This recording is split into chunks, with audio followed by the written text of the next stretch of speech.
Bona tarda. És motiu de satisfacció, me satisfà molt poder participar en aquest acte que ret homenatge a dues personalitats tan importants del món de la nostra cultura. En el meu cas,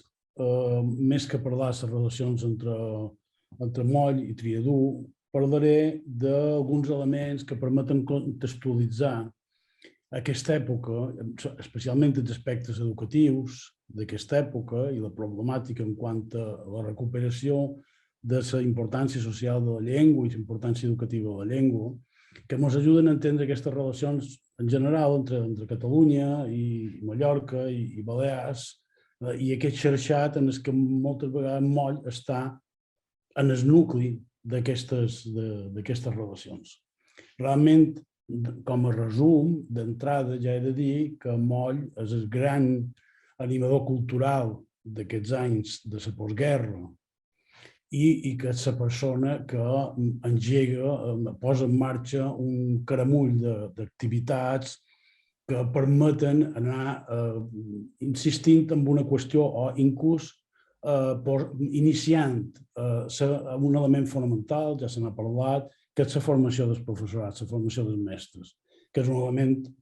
essencial per qualsevol canvi educatiu. Sense mestres formats no és possible fer cap canvi dins el món educatiu. I això Moll, com Triadú, tenia molt clar, la importància de la formació de mestres a una etapa molt difícil. Però no només això. Moll és també un dinamitzador, un animador, un facilitador de tot un conjunt de relacions educatives, culturals entre Catalunya i les illes que d'alguna forma reforcen aquesta recuperació del paper de la llengua en el camp de l'educació. I no només com veurem en el camp de l'educació escolar, sinó també en general de l'educació, ja que hi ha una estreta relació entre Moll i l'escoltisme. Jo per això els voldria començar per mostrar dues fotografies que crec que són dos documents interessants i que són molt significatives d'aquest paper que juga Moll com a nucli d'un xarxat de relacions. Compartir pantalla.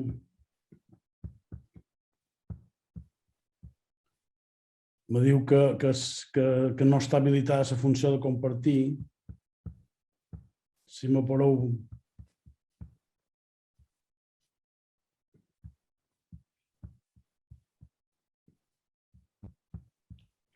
M'hauríeu de permetre poder compartir pantalla. Ara sí, ja puc.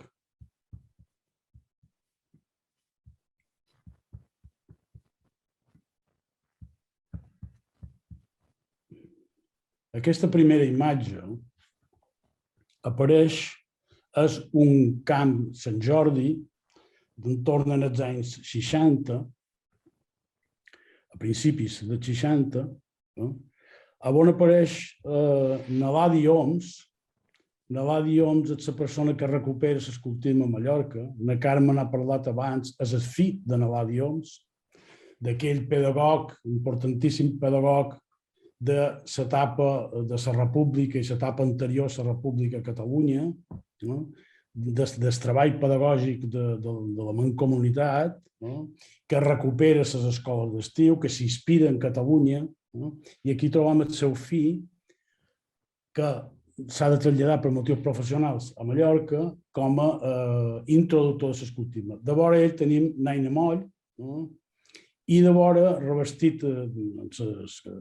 de capellà, en Miquel Julià, que també jugarà una important funció en quant a posar en marxa activitats formatives dins el camp del català. És un poc aquesta idea, escoltisme, Moll, la família Moll, en aquest cas, i l'Església com a elements que van articulant xarxat en quant a la recuperació de la llengua i a la formació de nous professors. I aquí tenim una altra vegada, ens trobam en Moll, en Francesc de Borja Moll, i en i en Miquel Julià, el que va vestit de capellà, diríem, el que va a un acte de la col·lenda d'excursos de català a Manacor, el poble de Manacor, el 13 de juny de 1966. Aquesta fotografia l'he treta d'una tesi doctoral que vaig dirigir fa uns anys, un magnífic treball d'en Daniel Sáez sobre l'escola de mallorquí de Manacor. L'utilització del mallorquí era, evidentment, per evitar problemes, per no posar català, que hagués creat més tensió, i veiem com torna a aparèixer aquesta relació entre Miquel Julià, amb l'en Francesc de Borja Moll i l'escoltisme. Que ja veurem com Miquel Julià, que és un dels que impulsen l'escoltisme a Manacor i com se van lligant aquestes coses. Ja he deixat de compartir pantalla i continuarem amb això. El punt de partida, un dels punts de partida, diríem, per fer aquest recorregut que vull fer seria parlar de Moll com a editor de llibres. És a dir, Moll, tots sabem que és una persona, sempre s'ha dit, és una persona capaç, amb una gran capacitat, per esquivar les prohibicions i limitacions que imposava la dictadura. Igualment va ser hàbil per introduir escletxes, com en Triadú també, en el model educatiu del franquisme a mitjans dels anys 50 i 60 del segle passat i obrir noves possibilitats per a la introducció de la llengua catalana en una situació molt difícil, realment, de prohibicions en aquest tema. Hem de recordar que Moll, mentre feia classes d'alemany i italià a l'Institut Balear, l'Institut Ramon Llull, que ja rebia aquest nom, i publicava a la seva col·lecció de manuals d'estudi dels idiomes, manuals escolars d'alemany i d'italià, que li proporcionaven diners per consolidar la seva impremta i per poder publicar les obres en català. És a dir, que jugava en aquest sentit, aprofitant la situació, sense pervertir-se en absolut, perquè era un lingüista, era un filòleg, que va cobrir unes necessitats en aquell moment i que això li va donar uns recursos econòmics que va invertir en la normalització del català. En el mateix temps, Moll ja comença a fer classes que podríem dir classes de català clandestines, amb el suport, amb l'ajuda d'en Joan Esbert i Masanet, i passa després ja, a partir de 1953, a fer aquestes classes a l'Estudi General Lul·lià amb l'aixopluc, amb la protecció d'en Gerard Maria Tomàs, un alt càrrec del Movimiento, que en aquest sentit li dona suport, que li permet a Moll organitzar aquestes classes de català.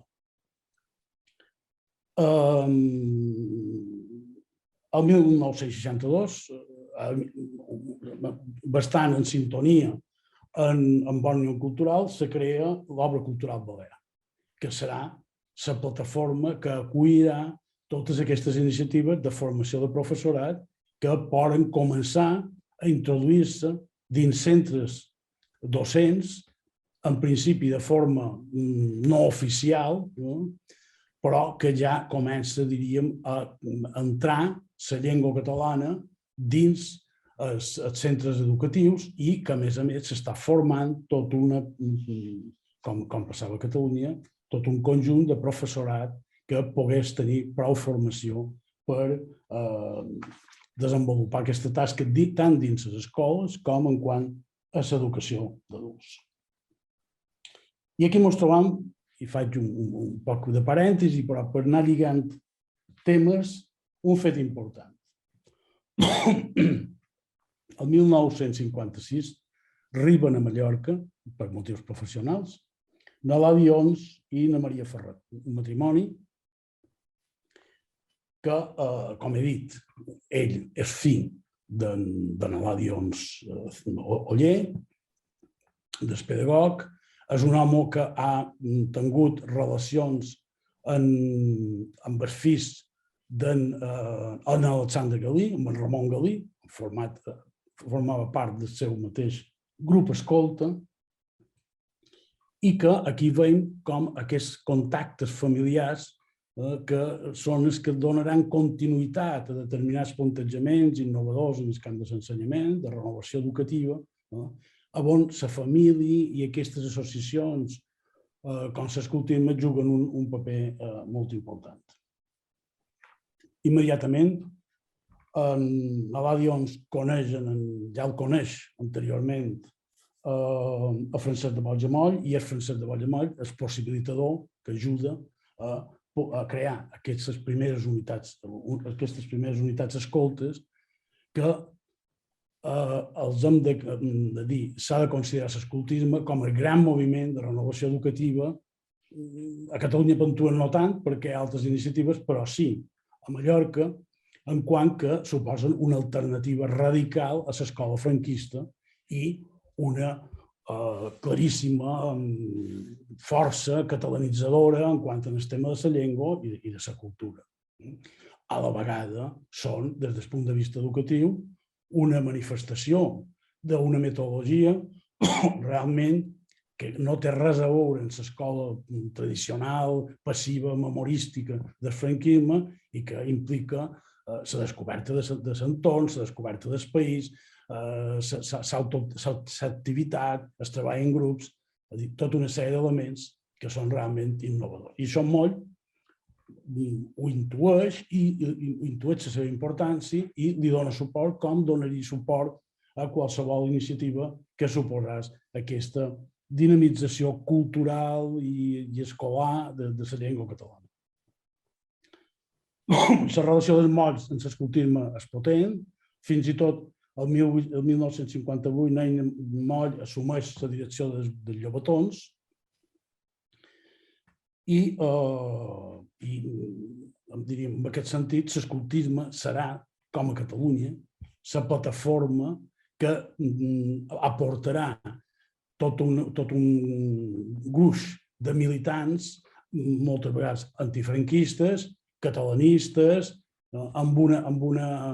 implicació dins el canvi, la transformació educativa i escolar. En el mateix temps, ens trobam en què se produeix l'aparició de tota una sèrie d'iniciatives d'introduir el català a les escoles de forma clandestina, no oficial, de les que podem parlar, per exemple, la mateixa Eina Moll. Classes de català a l'Institut Femení de Palma, les classes s'iniciaren el 1960 i tingueren continuïtat fins al 1975, que per cert és l'any de l'organització del segon Congrés Internacional de la Llengua Catalana. Les classes responien a la següent estructura: duració d'una hora per sessió, generalment al migdia, abans de dinar i sempre fora de l'horari lectiu obligatori. En algunes ocasions es realitzava a la tarda, però no era el més habitual. La periodicitat era d'unes 3 sessions setmanals i algunes de les seves alumnes foren, per exemple, na Carme Riera, na Maria Antònia Oliver o na Maria del Mar Bonet. És dir que realment aquestes activitats aquestes classes tingueren una transcendència cultural important. Hem de dir que aquestes activitats, aquestes classes es feren a altres llocs, a altres centres educatius. Començaren també a fer-se classes amb aquest estil, amb aquest model. I, per exemple, podem parlar de classes en el Col·legi Ramon Llull d'Inca, a l'Associació d'Antics Alumnes del Col·legi del Sagrat Cor de Sóller, el Col·legi Ramiro de Maeztu i el Seminari Conciliar. I jo puc dir que, per experiència pròpia, jo anava a un centre que era un centre del Bisbat, no era un centre d'una congregació religiosa, que era Sant Josep Obrer, i jo record els anys finals dels 60, que venien seminaristes a fer-nos classes de català i que feien servir, crec que el llibre que es feia servir en aquell moment, feien lectures de La minyonia d'un infant torat, d'en Llorenç Ribé, que era un llibre que precisament havia publicat Moll abans de la guerra. Bé, hi havia altres versions, jo em record que fèiem servir una edició original, la primera edició d'aquest llibre. És a dir, que amb això puc donar testimoni, i eren classes molt ocasionals, molt informals, sense cap tipus de programa ni encaix dins. Però ja hi havia, en aquest sentit, una voluntat per part, en aquest cas, de la direcció del centre, que estava lligat a la parròquia, d'introduir el català dins l'escola. En aquest sentit hem de parlar també de que Miquel Juliàs, que hem vist a la fotografia, el 1959 crea ja un grup escolta juntament amb en Gabriel Barceló, creen un grup escolta a la parròquia de la Mare de Déu dels Dolors de Manacor, on aquesta parròquia serà la que també acollirà posteriorment un cursos de català per adults a partir de 1964. També col·laboració entre Miquel Julià i en Gabriel Barceló, que hem vist que donarà lloc a la creació de l'escola municipal de mallorquí de Manacor. I en el mateix temps hem de parlar també de l'inici, el 1968, de les escoles d'estiu, a imitació de les de Catalunya, que s'organitzen a partir d'un altre personatge que té importància en la introducció del català, de la catalanitat, almenys, de Mallorca, que és en Ramon Oró. En Ramon Oró és el director del Col·legi Piu XII, que els pares carmelites agafen a partir de 1962 i que se converteix també en un reducte d'activitats en català, fins i tot en concerts d'en Raymond i altres activitats que també favoriran el tema de la llengua. En Ramon Oró també el trobam lligat a l'escoltisme, com a conciliari de l'escoltisme. I és a partir de les persones, de les mestres que treballen en aquest centre, que comença a haver-hi assistència de professorat de les illes a l'Escola d'Estiu de Catalunya, de Barcelona, i a partir d'aquestes visites, aquestes assistències a l'Escola d'Estiu de Barcelona, que curiosament l'Escola d'Estiu era una altra de les innovacions introduïdes per Eladi Onzoller en el moment en què la Mancomunitat tenia força en aquest sentit per marcar aquest tipus de polítiques, i aquestes primeres escoles d'estiu, curiosament, reben el nom d'escoles d'estiu del 68 al 71, Cèlia Vinyes, germana d'en Encarna Vinyes, que és a la vegada esposa d'en Josep Maria Llompart, un dels millors col·laboradors d'en Moll. He volgut donar algunes referències d'aquesta relació, d'aquest paper que té en Moll com a animador, com a facilitador de tot aquest xarxet d'iniciatives que estan lligades, que estan molt lligades i que són les que a la llarga i a la curta influiran sobre la recuperació de la llengua catalana a l'escola, que es començarà a produir ja a partir de les primeres experiències d'escola catalana, concretament l'escola Mata de Jonc, ja totalment en català, que no se produiran fins que la legislació no ho permeti ja després de la mort del dictador. Moltes gràcies.